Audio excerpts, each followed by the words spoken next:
The house fell silent when his parents handed me a contract and declared, "Sign this. All your assets now belong to the family." My husband smirked and said, "It's just a formality, babe." I leaned back and smiled.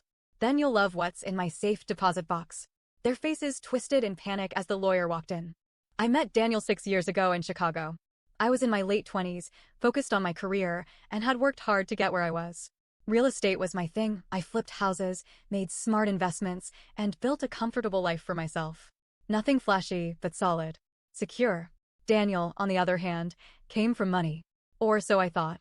He had the charm, the confidence, the expensive taste. He never talked about money much, but he always had the best suits, the newest gadgets, the high-end everything. His parents, William and Eleanor, were the same way. They had an old money attitude, like they were better than everyone else. Their house was massive, full of antique furniture and family portraits, the kind of place that looked rich. I wasn't some clueless, wide-eyed girl. I knew rich people. I worked with them all the time. And something about Daniel's family felt off. His parents made these little comments, like, "You're so lucky to be joining our family, and a woman like you must be thrilled to have this kind of stability." I should have asked why they assumed I needed stability. Daniel had moments that made me uneasy too. He borrowed money and forgot to pay it back. He once suggested I put my name on a house he wanted to buy, saying it would be easier for tax reasons. I shut that down. But still, I let these things slide. I told myself it didn't matter. Until the night they made their move. Daniel and I had been married for 2 years when his parents invited us over for dinner at their estate. It wasn't unusual. They liked their fancy family dinners, with expensive wine and long, drawn-out conversations about legacy and tradition. But that night, something felt different. The moment we sat down, there was this tension in the air. Daniel seemed excited. His mother was practically glowing. His father, always stoic, had a satisfied look on his face. Halfway through dinner, William cleared his throat and pulled out a thick stack of papers. He placed it in front of me like it was a gift. "We've been thinking about the future," Eleanor said, her voice warm, almost maternal. "About what's best for the family." I glanced at Daniel. He was watching me closely, waiting. "We need to ensure stability," William added, sliding a pen toward me. "This contract will allow us to combine our resources. One strong financial unit working together." I picked up the first page and started reading. They wanted me to sign over everything. My savings, my investments, my real estate portfolio, even my personal bank accounts. All of it would be put into a family trust, which, of course, was controlled by them. My stomach twisted. "It's just a formality, babe," Daniel said smoothly. I looked at him. He was smiling like this was all normal, like I should have expected it. "You trust me, don't you?" Something snapped inside me. I leaned back in my chair, took a breath and smiled. "Then you'll love what's in my safe deposit box." The room went silent. Daniel's smile faltered. Eleanor's fingers clenched around her wine glass. William's jaw tightened. I watched their faces shift, their confidence waver. They had expected me to be surprised. Maybe even flattered. But I wasn't playing their game. "What's in the box?" Daniel asked, his voice tight. "Oh, just some paperwork," I said casually. "A few documents. A little something I put together before we got married. For protection." The silence stretched. Then, as if on cue, the butler stepped into the room. "Ma'am," he said. "Your lawyer is here." I wish I had a camera to capture their faces. Daniel went pale. Eleanor looked like she'd swallowed a lemon. "William?" He just stared at me, his grip on the contract tightening. A second later, Teresa, my lawyer, walked in. "Good evening," she said, setting her briefcase down on the table. "I understand there's a contract my client is expected to sign." Eleanor was the first to recover.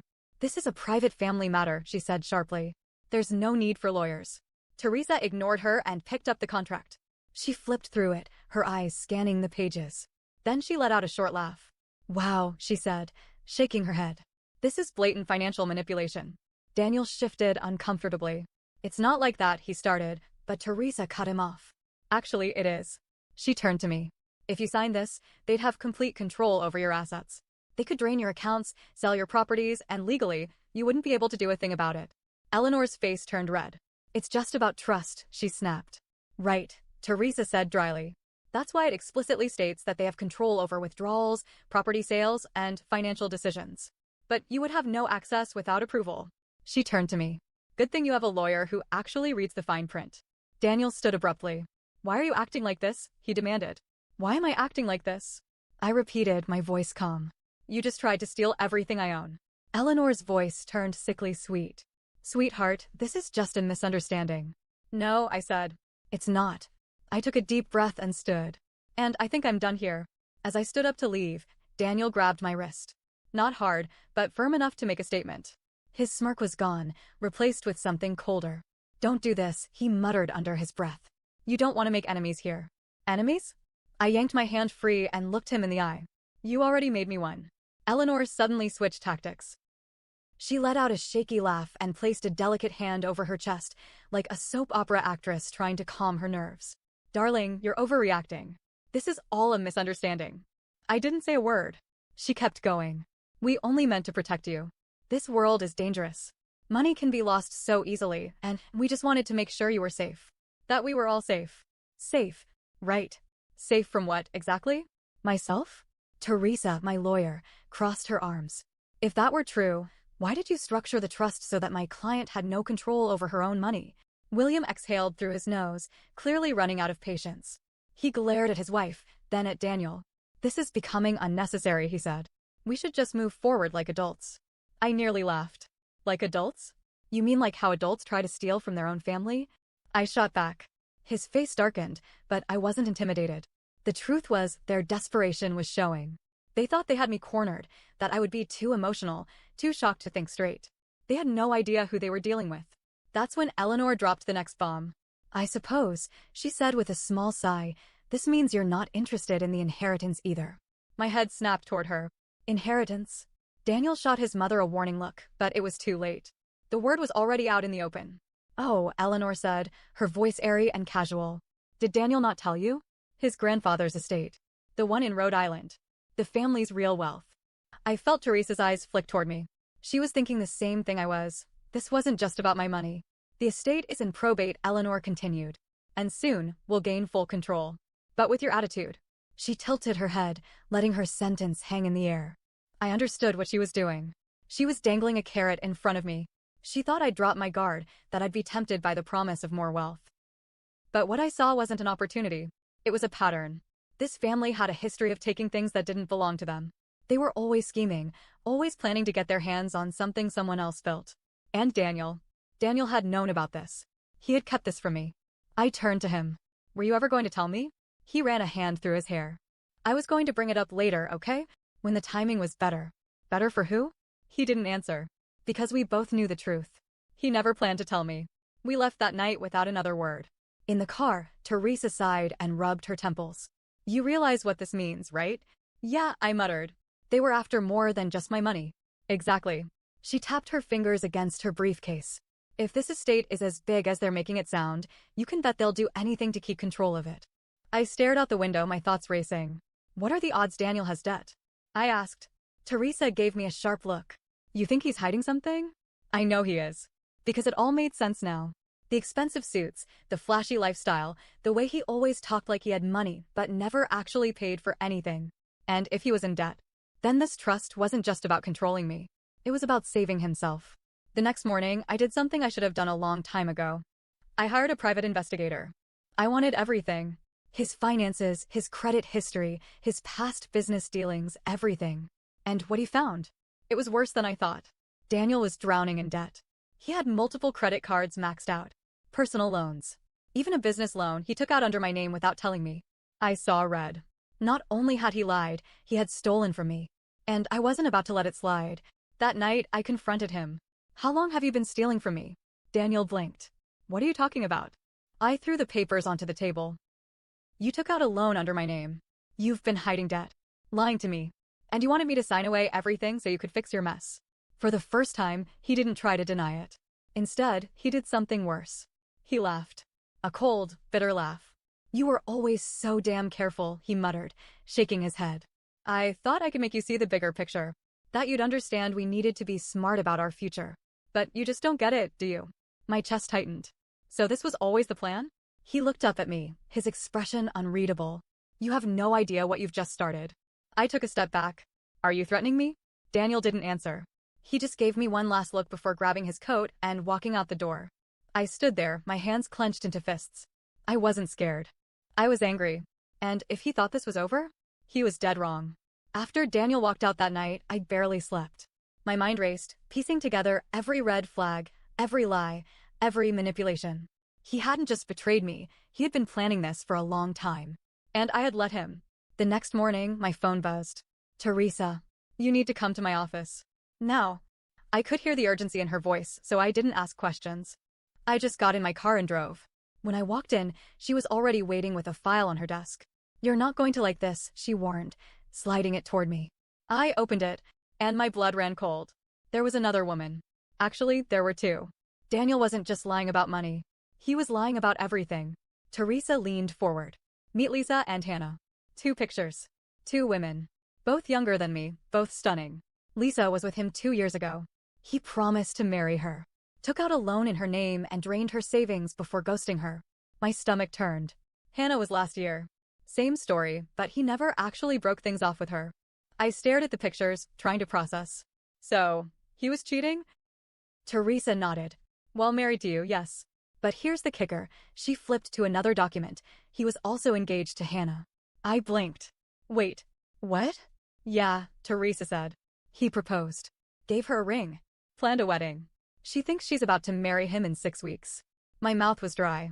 So he was married to me, engaged to someone else, and scamming both of us? Teresa exhaled. Pretty much. And that's when it hit me. The Rhode Island estate. That inheritance his family was obsessed with. Daniel needed a wife on paper to gain access to it. That's why he kept me around. That's why he pushed for the trust. He wasn't just trying to steal my money. He was trying to replace me before I could figure it out. I needed to talk to Hannah.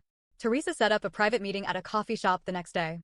When she walked in, I almost felt sorry for her. She was glowing, practically floating with excitement. She thought she had a fiancé. She had no idea she was his next target. I introduced myself, and the moment I said Daniel's name, I watched her face change. How do you know him? She asked, suddenly guarded. Because he's my husband. Silence. Then, that's not possible. I placed my wedding ring on the table. Hannah's hands shook as she reached for her bag. She pulled out her ring and placed it beside mine. Identical. That's when she started crying. She told me everything. Daniel told her he was coming into an inheritance, but needed to be married to secure the money. He promised that once everything was finalized, they'd move to Europe, start fresh, live a life of luxury. He had already convinced her to sign over her savings. I clenched my fists. Do you still have contact with him? I asked. She nodded, wiping her tears. He's supposed to take me to meet his family this weekend. I exhaled slowly. We're going to crash that little reunion. Hannah agreed to go along with my plan. We didn't tell Daniel we knew. Instead, she acted like nothing was wrong. She texted him, kept the engagement moving forward, even played along when he gushed about their future together. Meanwhile, I was working in the background. I hired a forensic accountant to dig through his finances. Turns out, Daniel had a hidden offshore account where he'd been funneling money. The debts I found earlier? Just the tip of the iceberg. Then I dug into his parents. Remember that Rhode Island estate? Turns out, it wasn't legally theirs yet. The probate process was messy, and they needed a stable heir to gain control.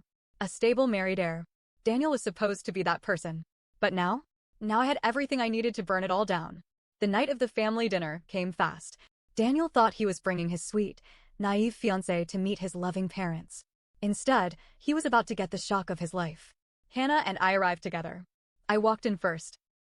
Daniel's parents were already seated at the grand dining table, sipping wine like royalty. Eleanor's face twisted in confusion when she saw me. What are you doing here? She snapped. I smiled. I wouldn't miss family night for anything.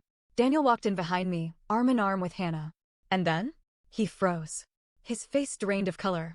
I watched the panic settle in as his brain scrambled for a way out. Babe, he said, forcing a smile at Hannah.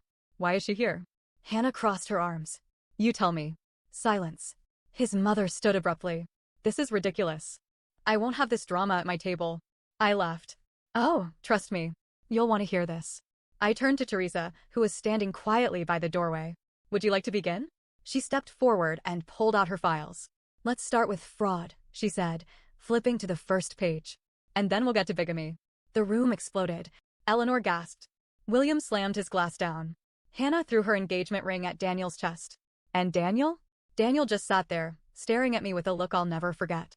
Pure, unfiltered hatred. He knew. I had destroyed him. And the best part? I wasn't finished yet. Silence. Not the kind of silence where people are processing information. Not the kind where someone is waiting to speak. This was the kind of silence before a bomb explodes. Daniel sat frozen, gripping the edge of the table so hard his knuckles turned white.